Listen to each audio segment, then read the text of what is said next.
Well, George, it's a bit of a worry, isn't it, when the main talking point around the conference is the relevance of the thing?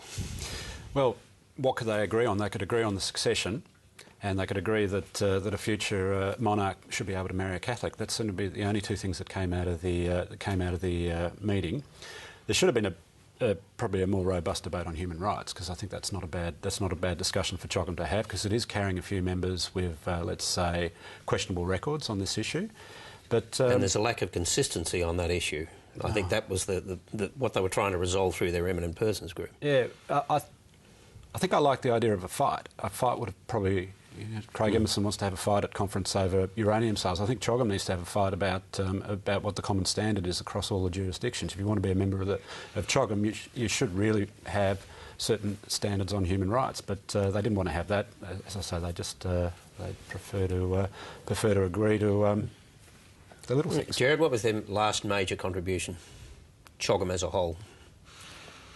Well, I suppose one of the last major contributions was the idea of independence for Zimbabwe and the Mugabe regime, which Malcolm Fraser strongly supported and remained silent about the human rights abuses for a long time, although in recent times he said something about it. There isn't much. If you go back to George's point, it's not exactly right. I mean, I thought the Prime Minister spoke very well when the British Prime Minister announced the end of the Act of Settlement, which bars the British royal family from marrying Catholics, and announced that if a girl preceded a boy, then the girl would go on. But that only applies to the realms. That only applies to those members of the Commonwealth of Nations who are constitutional monarchies. So in other words, Canada and New Zealand get involved in that, but India and the others don't. So that's about the realms. So that's not really a Commonwealth function. So there's nothing very much. Look, it doesn't do any harm. I mean, you know, is it any better or worse than... it's probably just a smaller version of the United Nations. I mean, does it do any harm? Probably and did not. it do anything for Julia Gillard, Laura, in terms of, you know, somebody who suffers from a lack of stature, a lack of authority, rubbing shoulders with all of these people? Look, I think this whole question of rubbing, you know, what gloss rubs off from other leaders is always pretty marginal, but particularly at CHOGM. I think, obviously, importantly, it provided a break from domestic politics for her, which is good. She performed well. She gave good speeches. I think one thing that has been overlooked, I mean, yes, we have this relevance problem with CHOGM, but it does, even if it doesn't do anything, it provides a forum where everybody is saying, oi, what's going on in all of these countries, which might not happen elsewhere. And I think one of the things that is interesting about CHOGM is the business forum has become quite a big business to do.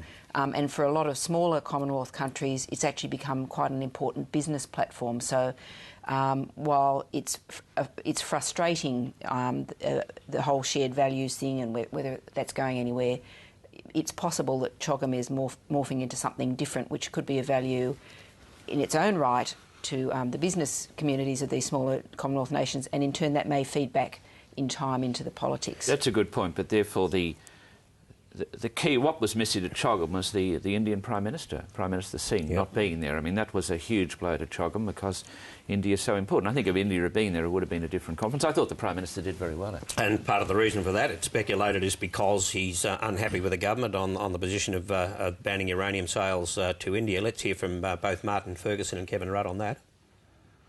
You're very familiar with the Australian government's policy on these matters, and these matters are often the subject for debate at our annual conferences or semi-annual conferences of the Australian Labor Party.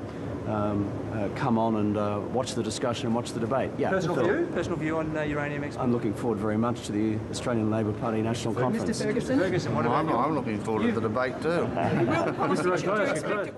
think I know where those two are headed. Now, I think the point, though, that Craig Emerson was making is, if there isn't unambiguous statement from the conference floor that that uranium ought to be sold to India, then federal cabinet will have no choice but to fall in line? Well, on this issue, it appears to be they're looking for an out of some description. They want the conference to. This is how I would interpret Martin Ferguson and possibly Kevin Rudd.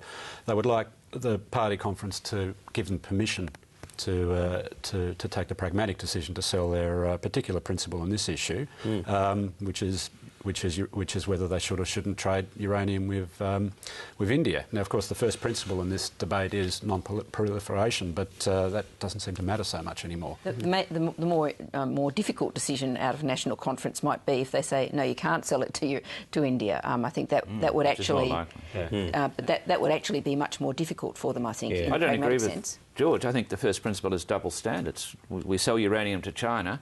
They're an authoritarian communist dictatorship. We don't sell it to India, which is the largest democracy in the world. And that's why India regards it as discriminatory. I was in India a couple of years ago. The feeling, and I spoke to very senior people in the Indian administration and government, the feeling in India against Australia at the time was lethal. There was contempt for Australia's position.